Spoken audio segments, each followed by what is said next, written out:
ತುರುವೇಕೆರೆ ಪಟ್ಟಣದಲ್ಲಿ 2 ದಿನಗಳಿಂದ ಬೀದಿ ಬದಿ ವ್ಯಾಪಾರಿಗಳ ಅಹೋರಾತ್ರಿ ಧರಣಿ ನಡೆಯುತ್ತಿದ್ದು, ಇಂದು ಸ್ಥಳಕ್ಕೆ ಶಾಸಕರಾದ ಮಸಾಲಾ ಜಯರಾಮ್ ಭೇಟಿ ಕೊಟ್ಟರು.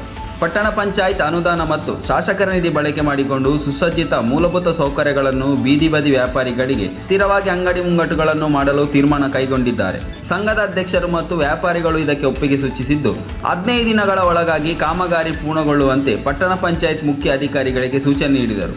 ನಿರ್ಮಾಣವಾಗುತ್ತಿರುವ ಮಾರುಕಟ್ಟೆ ಅಭಿವೃದ್ಧಿ ದೃಷ್ಟಿಯಿಂದ ಶಾಸಕ ಮಸಾಲಾ ಜಯರಾಮ್ ಅವರು ಸುಮಾರು ಅರ್ಧ ಎಕರೆ ಪಟ್ಟಣ ಪಂಚಾಯತ್ ಜಾಗವನ್ನು ಆಯ್ಕೆ ಮಾಡಿಕೊಂಡಿದ್ದು, ತುರುವೇಕೆರೆ ಪಟ್ಟಣ ಪಂಚಾಯತ್ ಮಾದರಿ ಮಾರುಕಟ್ಟೆಯನ್ನಾಗಿ ಮಾಡುವ ಜನಪ್ರಿಯ ಶಾಸಕರಾಗಿ ಆಡಳಿತ ಮಾಡಿದ ಶಾಸಕರಿಗೆ ಗೌರವ ಸಲ್ಲುತ್ತದೆ.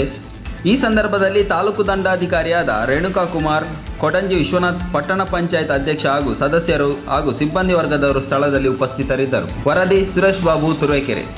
ಏನು ತುರುವೇಕೆರೆ ಪಟ್ಟಣ ಪಂಚಾಯತ್ ವ್ಯಾಪ್ತಿಯಲ್ಲಿ ವಾಣಿಜ್ಯ ಕಟ್ಟಡ ತಯಾರಾಗಿ ಉದ್ಘಾಟನೆಗೆ ಪ್ರಾರಂಭ ಆಗ್ತಾ ಇದೆಯೋ, ಅದರ ಸುತ್ತಮುತ್ತಲ ಬೀದಿ ವ್ಯಾಪಾರಿಗಳು ಈ ಕಳೆದ 4-4 ತಿಂಗಳ ಹಿಂದೆ ನಾವು ತೆರವುಗೊಳಿಸಿದ್ವಿ.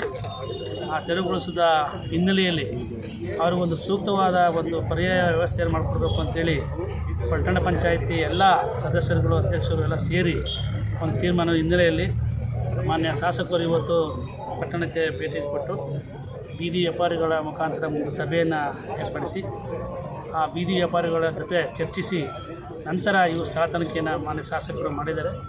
ಏನು ಶಾಸಕರು ಈ ಒಂದು ಯೋಜನೆ ಇದೆಯೋ ಅದು ತುಂಬ ಒಳ್ಳೆಯದಾಗ್ತದೆ. ಪಟ್ಟಣ ಪಂಚಾಯತಿಯಲ್ಲಿ ಒಂದು ಸುಂದರವಾದ ಒಂದು ಮಾರ್ಕೆಟು ಈ ಸಾರ್ವಜನಿಕರಿಗೆ ಲಭ್ಯವಾಗ್ತಕ್ಕಂಥ ಸನ್ನಿವೇಶ ಇದು. ಆದ್ದರಿಂದ ಎಲ್ಲ ಬೀದಿ ಬೇರೆ ವ್ಯಾಪಾರಿಗಳು ಈ ಸೌಲಭ್ಯವನ್ನು ಪಡ್ಕೊಂಡು ತಮ್ಮ ಜೀವನದ ಒಂದು ಶೈಲಿಯನ್ನು ಸಾಗಿಸಲಿ ಅಂತ ನನ್ನ ಮನವಿ. ವಾಣಿಜ್ಯ ಸಂಕೀರ್ಣ ಅಕ್ಕಪಕ್ಕದಲ್ಲಿರ್ತಕ್ಕಂಥ ಬೀದಿ ವ್ಯಾಪಾರಿಗಳಿಗೆ ಅಲ್ಲಿನ ತೆರವುಗೊಳಿಸೋಕ್ಕೋಸ್ಕರ ಸರ್ಕಾರ ಆದೇಶ ಕೊಟ್ಟಿತ್ತು. ಏನು ಕೋರ್ಟ್ ಮುಖಾಂತರ ಅವರು ಆದೇಶ ಕೊಟ್ಟಿತ್ತು, ಪರ್ಯಾಯವಾಗಿ ವ್ಯವಸ್ಥೆ ಮಾಡಬೇಕು ಅಂತೇಳಿ. ನಾವಿದು ಪಟ್ಟಣ ಪಂಚಾಯತ್ ಎಲ್ಲ ಸದಸ್ಯರುಗಳು ಸೇರಿ ಸಭೆ ಮಾಡಿ ಅವರು ಪರ್ಯಾಯ ವ್ಯವಸ್ಥೆ ಮಾಡಬೇಕು ಅಂತೇಳಿ ಇರ್ತಕ್ಕಂಥ ಸಂತೆ ಮೈದಾನದಲ್ಲಿ ಈಗ ಸುಮಾರು 20-50 ಲಕ್ಷ ರೂಪಾಯಿ ವೆಚ್ಚದಲ್ಲಿ ಆ ಒಂದು ಸೀಟ್ ಹಾಕಿ ಅವ್ರ ಅನುಕೂಲ ಮಾಡಿ ಪ್ರತಿಯೊಂದು ಇರ್ತಕ್ಕಂಥ ವಿದ್ಯುತ್ ಶಕ್ತಿ, ಬಾತ್ರೂಮು ಮತ್ತು ಅವ್ರು ಕುತ್ಕೊಳ್ಳೋಕ್ಕೆ ಸ್ಥಳಾವಕಾಶ ಮತ್ತು ನೆರಳು ನೀರು ಎಲ್ಲ ಪ್ರತಿಯೊಂದು ವ್ಯವಸ್ಥೆ ಮಾಡಬೇಕು ಅಂತ ತೀರ್ಮಾನ ಮಾಡಿವಾಗ ಈ ಸಂತೆ ಮೈದಾನ ನಿರ್ಧಾರ ಮಾಡಿದ್ದೀವಿ.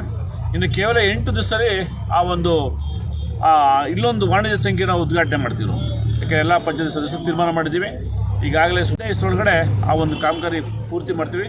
ಇರ್ತಕ್ಕಂಥ ಅಲ್ಲಿ ಅಲ್ಲಿ ಏನು ಅಂಗಡಿ ಇರ್ತಕ್ಕಂಥ ವ್ಯಾಪಾರಿಗಳು ಇಲ್ಲಿ ಬಂದಿದ್ದಾರೆ. ಅಣ್ಣ ಅಲ್ಲಿಂದ ನಾವು ತಿರುಗಿಸ್ತೀವಿ, ನಾವು ಅಲ್ಲಿ ಹೋಗಲ್ಲ, ನಾವು ಇಲ್ಲೇ ಇರ್ತೀವಿ, ನಮ್ಗೆ ಇಲ್ಲೇ ವ್ಯವಸ್ಥೆ ಮಾಡ್ಕೊಂಡಿದ್ದಾಗ ಬಂದಿದ್ದಾರೆ. ಅಲ್ಲೂ ಸಹಿತ ಜನ ಇಲ್ಲೇ ಇದ್ದಾರೆ. ಅವರು ನಮಗೆ ಮಾಡಿಕೊಡಿ, ನಾವು ಇಲ್ಲೇ ಇರ್ತೀವಿ, ನಮಗೆ ಇದೇ ಅನುಕೂಲವಾದ ಸ್ಥಳ ಅಂತ ಬರೋಕ್ಕೆ ಹೇಳೋದಕ್ಕೆ ಹೇಳಿದ್ದಾರೆ.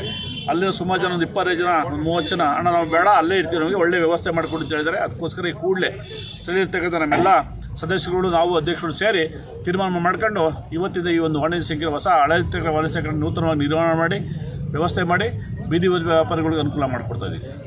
ಶಾಸಕರು ಮಸಾಲಾ ಜಯರಾಮಣ್ಣವರು ಒಳ್ಳೆ ಜಾಗ ಗುರುತಿಸಿ ನಾವು ವ್ಯಾಪಾರ ಮಾಡೋಕ್ಕೆ ಒಂದು ವ್ಯವಸ್ಥೆ ಎಲ್ಲ ಮಾಡಿಕೊಟ್ಟು ಎಲ್ಲ ಮಾಡಿದ್ದಾರೆ. ಇವತ್ತು ಇಲ್ಲಿ ವ್ಯಾಪಾರ ಹಾಕೊಂಡು ನೋಡಿದ್ರೆ ವ್ಯಾಪಾರ ಆಗುತ್ತೆ, ಇಲ್ಲಿ ಜನ ಎಲ್ಲ ಬರ್ತಾರೆ, ಅದರಿಂದ ಇಲ್ಲೇ ವ್ಯಾಪಾರ ಮಾಡ್ತೀವಿ ಅನ್ನೋ ಒಂದು ನಂಬಿಕೆ ಇದೆ. ಒಳ್ಳೆ ಜಾಗ ಇದು, ಮುಂದೆ ನಮ್ಗೆ ಅನುಕೂಲ ಇದೆ. ಬೇರೆ ತುರುವೇಕೆರೆಯಲ್ಲಿ ಎಲ್ಲೂ ವ್ಯವಸ್ಥೆ ಇಲ್ಲ, ಇಲ್ಲಿ ಒಳ್ಳೆ ಜಾಗ ಇರೋದ್ರಿಂದ ಇದು ನಮಗೆ ಮುಂದಕ್ಕೆ ಅನುಕೂಲ ಆಗುತ್ತೆ ಅಂತ ನಾನು ತಿಳ್ಕೊಂಡು ಅವರು ಸೂಕ್ತವಾದ ಜಾಗನ ಕಲ್ಪಿಸಿ ನಮಗೆ ನೆರಳು, ಒತ್ತು, ನೀರು, ನಮಗೆ ಕರೆಂಟ್ ವ್ಯವಸ್ಥೆನ ಮಾಡಿಕೊಡ್ತೀವಿ ಅಂತ ಅವ್ರು ಭರವಸೆ ಕೊಟ್ಟಿದ್ದಾರೆ. ಹಾಗೂ ನಮ್ಮ ಪಟ್ಟಣ ಪಂಚಾಯತ್ ಸದಸ್ಯರು ಅವರು ಸಹ ಬೆಂಬಲ ಕೊಟ್ಟಿದ್ದಾರೆ. ಆದರೆ ನಮಗೆ ಇದು ಸೂಕ್ತವಾದ ಜಾಗ ಅಂತ ನಾವು ನಮ್ಮ ಸಾಹೇಬ್ರನ್ನ ಮುಖಾಂತರವಾಗಿ ನಾವಿಲ್ಲಿ 15 ದಿವಸದೊಳಗೆ ನಮ್ಮ ಸಾಹೇಬ್ರ ಮುಖಾಂತರ ಇಲ್ಲಿ ಬಂದು ನಾವು ಪೂಜೆಯನ್ನು ಮಾಡಿಸಿ ಇಲ್ಲಿ ನಾವು ಇಲ್ಲಿ ವ್ಯಾಪಾರ ಮಾಡೋಕ್ಕೆ ನಾವು ರೆಡಿ ಇದ್ದೀವಿ ಸರ್. ಏನು ನಿಮ್ಮ ಹೆಸರು? ಪಾಂಡು. ನಮ್ಮ ಶಾಸಕರಿಗೆ ನಮಗೆ ಇಲ್ಲಿ ಒಂದು ಸೂಕ್ತವಾದ ಜಾಗನ ಕಲ್ಪಿಸಿಕೊಟ್ಟಿದ್ದಕ್ಕೆ ಅವ್ರಿಗೊಂದು ನಮ್ಮ ವ್ಯಾಪಾರಸ್ಥರ ಕಡೆಯಿಂದ ಧನ್ಯವಾದಗಳನ್ನು ಹೇಳ್ತಾ ಇದ್ದೀವಿ. ನಿಮ್ಮ ಮೆಚ್ಚಿನ ನಮ್ಮ ತುಮಕೂರು ಮಾಧ್ಯಮ 1 ವರ್ಷ ಪೂರೈಸಿದ ಈ ಸಂದರ್ಭದಲ್ಲಿ ನಮ್ಮ ತುಮಕೂರು ಮಾಧ್ಯಮ ನಿಮಗೆ ಧನ್ಯವಾದಗಳನ್ನ ತಿಳಿಸುತ್ತದೆ ಮತ್ತು ನಿಮ್ಮ ಪ್ರೀತಿಗೆ ಸದಾ ಚಿರಋಣಿಯಾಗಿರುತ್ತದೆ. ನೀವು ನಮ್ಮ ಮೇಲೆ ಇಟ್ಟ ನಂಬಿಕೆಯನ್ನು ಉಳಿಸುವ ಪ್ರಾಮಾಣಿಕ ಪ್ರಯತ್ನವನ್ನ ನಮ್ಮ ತಂಡ ಖಂಡಿತವಾಗಿಯೂ ಮಾಡುತ್ತದೆ. ಗೆಲುವಿನ ಹಾದಿಯಲ್ಲಿ ಸದಾ ನಮ್ಮ ಜೊತೆಯಾಗಿರಿ. ನಮ್ಮ ಚಾನೆಲ್ ಅನ್ನು ಸಬ್ಸ್ಕ್ರೈಬ್ ಮಾಡಿ. ಸುದ್ದಿ ಅನ್ನೋದು ಬರೀ ಕಥೆಯಾಗದೆ ನಂದ ಜೀವ ಗಾಳಿಗೆ ಬೆಳಕಾಗಿದೆ, ಗೆಲುವಿನ ಹಾದಿಯಲ್ಲಿ ನಗು ಮೂಡಿದೆ.